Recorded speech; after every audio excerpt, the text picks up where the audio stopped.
Hi hello ನಮಸ್ಕಾರ. ಭುವನಗಿರಿ ಭುವನೇಶ್ವರಿ ಚಾನಲ್ಗೆ ತಮ್ಮೆಲ್ಲರಿಗೂ ಆತ್ಮೀಯವಾದ ಸುಸ್ವಾಗತ. ಇವತ್ತು ಮಶ್ರೂಮಲ್ಲಿ ಎಷ್ಟೋ ಥರ ಮಶ್ರೂಮ್ನ ತಿಂದಿರ್ತೀರ. ಆದರೆ ಇನ್ಮುಂದೆ ಮಶ್ರೂಮ್ ತಿನ್ನುವಾಗ ತುಂಬ ಎಚ್ಚರಿಕೆಯಿಂದ ಈ ಎಲ್ಲ ಟಿಪ್ಸ್ನ ಫಾಲೋ ಮಾಡಿಕೊಂಡು ತಿನ್ನಲೇಬೇಕು. ಇಲ್ಲ ಅಂದರೆ ತುಂಬ ಡೇಂಜರ್ ಇರುತ್ತೆ ಸ್ನೇಹಿತರೆ.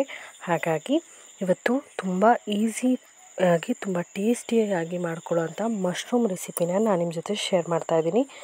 ತುಂಬ ಈಸಿಯಾಗಿ ಮಾಡ್ಕೋಬೋದು, ಹಾಗೆ ತುಂಬಾ ಟೇಸ್ಟಿಯಾಗಿ ಕೂಡ. ಹಾಗಾದರೆ ಈ ರೆಸಿಪಿ ಹೇಗೆ ಮಾಡೋದು ಅಂತ ನೋಡುವ. ಅದಕ್ಕಿಂತ ಮೊದಲು ಯಾರೆಲ್ಲ ಇದೇ ಫಸ್ಟ್ ಟೈಮ್ ನಮ್ಮ ಚಾನಲ್ನ ನೋಡ್ತಾ ಇದ್ದೀರಾ, ಪ್ಲೀಸ್ ಸಬ್ಸ್ಕ್ರೈಬ್ ಆಗಿ, ಹಾಗೆಯೇ ಪಕ್ಕದಲ್ಲಿರುವಂಥ ಬೆಲ್ ಐಕನ್ನ ಕೂಡ ಒತ್ತಿ. ಅದರಲ್ಲಿ ಆಲ್ ಅನ್ನೋದನ್ನ ಸೆಲೆಕ್ಟ್ ಮಾಡೋದ್ರಿಂದ ನಾನು ಹಾಕುವ ಬೇರೆ ಥರದ ಈಸಿ ರೆಸಿಪಿಗಳು ನಿಮಗೆ ನೋಟಿಫಿಕೇಷನ್ ಮೂಲಕ ಬರುತ್ತೆ. ಆಗ ನಾನು ಹಾಕಿದ ಎಲ್ಲ ರೆಸಿಪಿಗಳನ್ನು ನೀವು ನೋಡ್ಬೋದು. ಹಾಗಾದರೆ ಮೊದಲಿಗೆ ಮಶ್ರೂಮ್ನ ಹೇಗೆ ಕ್ಲೀನ್ ಮಾಡ್ಕೊಳ್ಳೋದು ಅಂತ ನೋಡೋಣ. ನಾನಿಲ್ಲಿ ಹುತ್ತದ ಅಣಬೆ ಅಂತಾರಲ್ಲ ಅದು ತೊಗೊಂಡಿದ್ದೀನಿ, ಅಥವಾ ನೀವು ಈಸಿ ಮಶ್ರೂಮ್ಗಳನ್ನೇ ಸಿಗ್ತಾವಲ್ಲ ಅವುಗಳನ್ನು ಕೂಡ ತೊಗೋಬೋದು. ಅವುಗಳನ್ನು ಕ್ಲೀನಾಗಿ ತೊಳೆದು ಚೆನ್ನಾಗಿ ಉಪ್ಪು ನೀರಲ್ಲಿ ಇನ್ನೊಂದು ಸಲ ತೊಳೆದು ಕ್ಲೀನ್ ಮಾಡ್ಕೋಬೇಕಾಗತ್ತೆ. ಯಾಕೆ ಅಂದರೆ ಅದರಲ್ಲಿ ಹುಳುಗಳಿರ್ತವೆ ಫ್ರೆಂಡ್ಸ್. ಹಾಗಾಗಿ ನೋಡಿ, ಈ ಥರ ಮೇಲೆಲ್ಲ ಕಪ್ಪಿರೋದನ್ನ ತೆಗೆದುಬಿಟ್ಟು ಕೆಳಗಡೆ ಹುಳುಗಳೇನಾದರೂ ಇದ್ದಾವ ಅಂತ ನೋಡಿ ಚೆನ್ನಾಗಿರೋದನ್ನ ಮಾತ್ರ ಯೂಸ್ ಮಾಡಬೇಕು. ಈಗ ನಾನು ಇದನ್ನು ಕ್ಲೀನ್ ಮಾಡಿ ಕಟ್ ಮಾಡಿ ತೊಗೊಂಡಿದ್ದೀನಿ. ಇದಕ್ಕೆ ಸುಮಾರು 2 ಈರುಳ್ಳಿನ ಹಾಕ್ಕೊಂಡಿದ್ದೀನಿ, ದೊಡ್ಡದಾಗಿ ಕಟ್ ಮಾಡಿ. ಇದಕ್ಕೇ ರುಚಿಗೆ ತಕ್ಕಷ್ಟು ಉಪ್ಪು ಹಾಕ್ಕೊಂಡಿದ್ದೀನಿ, ಹಾಗೆ ಸ್ವಲ್ಪ ಅರಿಶಿಣದ ಪುಡಿ ಹಾಕ್ಕೊಂಡಿದ್ದೀನಿ. ಈಗ ಇದನ್ನೆಲ್ಲ ಚೆನ್ನಾಗಿ ಮಿಕ್ಸ್ ಮಾಡ್ತಿದ್ದೀನಿ. ನಿಮಗೆ ಶುಂಠಿ ಬೆಳ್ಳುಳ್ಳಿ ಪೇಸ್ಟ್ ಏನಾದರೂ ಬೇಕು ಅನಿಸಿದ್ರೆ ಹಾಕ್ಕೋಬೋದು, ನಾನಿಲ್ಲಿ ಹಾಕಿಲ್ಲ, ನೀವು ಬೇಕಿದ್ದರೆ ಹಾಕ್ಕೋಬೋದು. ಇವನ್ನೆಲ್ಲ ಹಾಕಿ ಸುಮಾರು 10 ನಿಮಿಷ ನಾನು ಹೀಗೆ ಬಿಟ್ಟಿದ್ದೀನಿ. ಇದರಲ್ಲಿ ನೀರು ಬಿಡುತ್ತೆ, ಅಲ್ಲಿವರೆಗೂ ನೀವು ಬಿಡಬೇಕಾಗತ್ತೆ. ಒಂದು 10 ನಿಮಿಷ ಆದಮೇಲೆ ನೋಡಿ ಎಷ್ಟು ಚೆನ್ನಾಗಿ ನೀರು ಬಿಡ್ತಿದೆ ಅಂತ. ಈಗ ಇದನ್ನು ಒಲೆ ಮೇಲೆ ಇಟ್ಟು ಚೆನ್ನಾಗಿ ಸ್ವಲ್ಪ ಎಣ್ಣೆ ಹಾಕಿ ಫ್ರೈ ಮಾಡ್ಕೋಬೇಕಾಗತ್ತೆ. ಈಗ ಇದನ್ನು ಫ್ರೈ ಮಾಡೋಕ್ಕೆ ಇಟ್ಟಿದ್ದೀನಿ.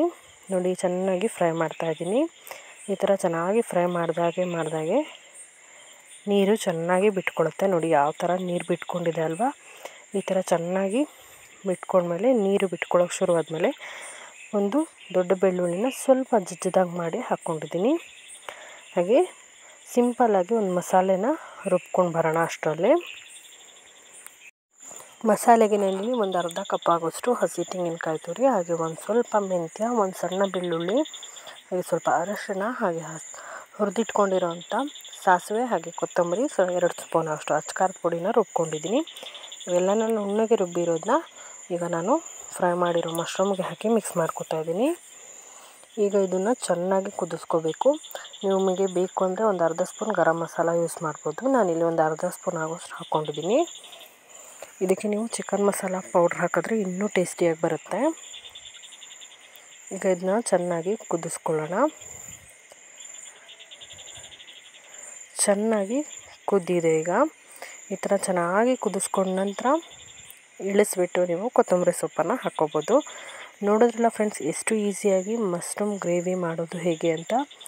ಈ ರೆಸಿಪಿ ನಿಮಗೆ ಇಷ್ಟ ಆಗಿದೆ ಅನ್ಕೋತೀನಿ. ಸ್ವಲ್ಪನಾದರೂ ಯೂಸ್ಫುಲ್ ಅನಿಸಿದ್ರೆ ದಯವಿಟ್ಟು ಸಬ್ಸ್ಕ್ರೈಬ್ ಆಗಿ, ಹಾಗೆಯೇ ಲೈಕ್ ಮಾಡಿ, ಶೇರ್ ಮಾಡಿ ನಿಮ್ಮ ಫ್ಯಾಮಿಲಿ ಫ್ರೆಂಡ್ಸ್ ಜೊತೆಗೆ. ಇನ್ನೊಂದು ಹೊಸ ರೆಸಿಪಿ ಜೊತೆ ಮತ್ತೆ ಸಿಗ್ತೀನಿ. ಅಲ್ಲಿವರೆಗೂ keep watching Bhuvanagiri Bhuvaneshwari channel. ನಮಸ್ಕಾರ.